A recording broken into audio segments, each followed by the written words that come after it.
power 3. That is, if A should multiply A should multiply A again. Give us A raised to power 3. So the letter A is called the base. While the number 3 is the power, or we call it index. Or okay, now I'm talking about the first law of indices now.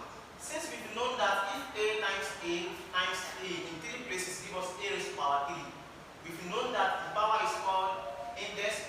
Also, we can also call it what? Exponent. Now the first law of indices says if A raised to power n should multiply A raised to power n. So we pick one of the base by saying A raised to power m plus n. Since we've known that if A multiply in 3 places like this, A times A times A give us A raised to power 3. So we are assuming the power here now is to m, or we are having A raised to power 3 times A raised to power 4. So the first thing now we just say times represent plus by saying picking up one of the A and say 3 plus 4. That's A raised to power 7. That's the first law of indices. By saying you pick up the one of the base by saying m plus n. After we've learned the first one of the law of indices, talking about the second law of indices now.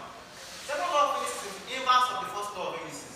If we say if A raised to power n divided by A raised to power n, as I've said, is the inverse of the first law of indices. If we pick one of the A, since times represent plus here, so divide will represent what? Minus, by saying A raised to power n minus n. Example again. If you have A raised to power 3 divided by A raised to power 2. So just pick one of the A and minus what? 3, take away what? 2. That's 3 minus 2. So our answer will be what? A raised to power 1. Now, second law of indices leads to third law of indices. Based on the second law of indices, when we say A raised to power n divided by A raised to power n, you can see they have the same word, the same exponent, or the same power, or the same index. So if you pick one of the A and say m minus n, so A will be equal to m minus n, m will give us what? 0. That's A raised to power 0. So third law of indices says anything raised to power 0 will give us, therefore A raised to power minus 2 is what? 1 over A raised to power 2. Another example again, A raised to power minus 3 is what? 1 over A raised to power minus 3. So it means this minus up here as a power means 1 over, so 1 over A is the minus here, 1 over here is also this minus here. So this square here is 1 here. So now, this A raised to power minus 1 here is the fractional index, that means 1 over A. A raised to power minus 2 is the fractional index, that means 1 over A raised to power 2. So the negative index rather. Talking about the fractional index now, if we have, if A raised to power what? A raised to power half. A raised to power half, that is A raised to power 1 over 2. So law of indices says anything raised to power half returns to what? Square root of A, square root of the base. So another example like that, if A raised to power 1 over 3, 3 means cube. So 1 over 3 will change to what? The cube root of what? Cube root of A. Also, if A raised to power 1 over 4, this over 4 here means fourth root. That's the fourth root of what? Of A. And so therefore now, if you are to collate the negative index with the fractional index together, that is, if you are having if A raised to power minus 1 over 2, since we've learned that this minus as a power means 1 over, so as a power here we say 1 over, then this half here will be the power of A, as A raised to power half. And as I've said, half means square root 1 over 2, so it means 1 over square root of A. If you are having a fractional index of A raised to power minus 1 over 3, so it means you just say 1 over cube root of what? Cube root of A. So if you are having a power of 1 over 4, I say A raised to power 1 over 4. You say what? 1 over A raised to power 1 over 4, which means what? 1 over 4th root of A. Then for those that haven't understand the meaning of cube root or square, let me explain the square. Square means the base of 2. If A times A, it means A raised to power 2. But in square root, we say square root of. So when we say A times A is equal to what? A raised to power 2. Likewise, as I've said earlier from the beginning, by saying A times A means what? A raised to power 3. That is, A is the base, while 3 is the power. Or we call it index, or also call it exponent. So now, also, to find the square root of A, let's say if square root of A times A, as we have said, this square root means what? Raised power half. So it means square root of a raised power 2. And according to law of indices, this is a square root. So a square can cancel what? A square. So it gives us what? Give us a. Likewise, cube root also. If you are having a cube root of a times a times a, it can turn to what? 3 cube root of a raised power what? Raised power 3. By saying this cube here, we come to this 3 here, so answer will say. Similarly, as an example, if you say an example now, if you are given a question by saying cube root of 27 is what? How will you say? The cube root of 27 it means what? You look for 3 same number that will times themselves 3 times, that will give us 27. You look for 3 same number that will multiply themselves and give us 27. So the number is what? Cube root of 3 times 3 times 3. So we can also say cube root of 3 raised power 3. Those are the first thing we said earlier. But so now, as I've said in that place, so cube root of here, we cancel what this cube here.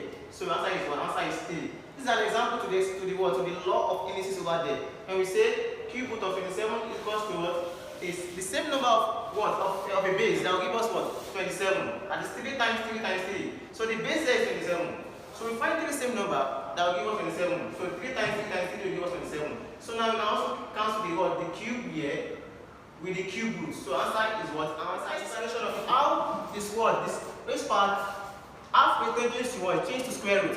Let me explain this better. An example now, if you have example now, maybe if you have a raised power 1 over 2. Now I said this part half means square root. So it becomes square root of what? Square root of a. So if a raised power 1 over 3, as I've said earlier in that side, it means what? Cube root of what? Cube root of a. But similarly now, if you have another one, let's say we have a raised power 2 over 3.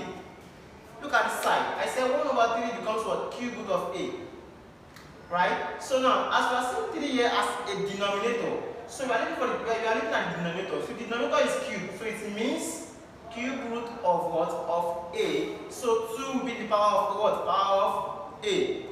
Also, if we should have a raised power 2, or let's say a raised power 3 over 2, we already know that anything raised power half gives us square root. But mind you, this 2 here is our determination. 2 here is what? Is the square root. So 2 here as denominator is the square root here by saying the square root of a. So the 3 here as numerator will be the power of what? Of the base a by saying a raised power 3. This one to be complete, it becomes what? Cube root of what? Of a times a. Y here is what? The square root of a times a times a. So we are working on the denominator of what? Of the power. The denominator of this power here is square. So we call it square root. It is in here we call it what? Cube. We call it cube root. So at here also we have a raised power 2 over 3. So the denominator here is cube. We call it cube of what? Cube root of a raised power 2. But for this side here now, it is square. So we call it square root. So we check the denominator to determine the what? The kind of square we are changing it. So now, let's say if, where do we stop? E, so the F now. So let's say if a square root of a over b. A square root is called a fraction. A fraction that has a numerator and denominator. So we split the square root for both a and b by saying the square root of a over the square root of b. That's the law of indices for that. So the next one also, if the square root is multiplying a times b or times c, we can also what? We can also split this into what? Into 3 bits by saying square root of a times square root of b times square root of c. Then you get our answer. And as an example now, maybe we are giving an example by saying let's find the square root of 100 over 36. What we just do? Split it into what? Into 2 by saying what? Square root of 100 over the square root of what? 36. Square root of 100, 2 same number that will give us 100. What's the number? 10. So that answer is what? Square root of 10 times 10 over the square root of 6 times 6. As I've said, if square root of 10 times 10 means what? 10 raised power 2. Then also, square root of 6 times 6 means 6 raised power what? Raised power 2. As I've said in this side, that I said the square root cancel the word, the square. So you cannot say this square root here cancel this square, then this square root also here cancel this square. So it becomes what? 10 over 6. Also, when we say you are given a question by saying, or Then all in bracket raised to power what? Minus 1 over 3. As I've said, how they are being related or how they are being multiplied together. Power can multiply each one another together by saying what? A raised to power b times c. A raised to power what? B times c equals what? A raised to power bc. So at this point now we can say our answer here is a raised to power what? 6 times 1 over 3. So according to what? Fraction. This is a fraction, this is not a fraction. You can say over 1. Then we cut 3 here 1, 3 here 2. So it becomes what? A raised to power what? A raised to power minus 2. No, we say minus is here. So which means what? This minus here we change to what? 1 over a raised to power 2. So we stop here now. So in our next view now, we continue from where we stop. Thank you very much for following me. And if you love this, please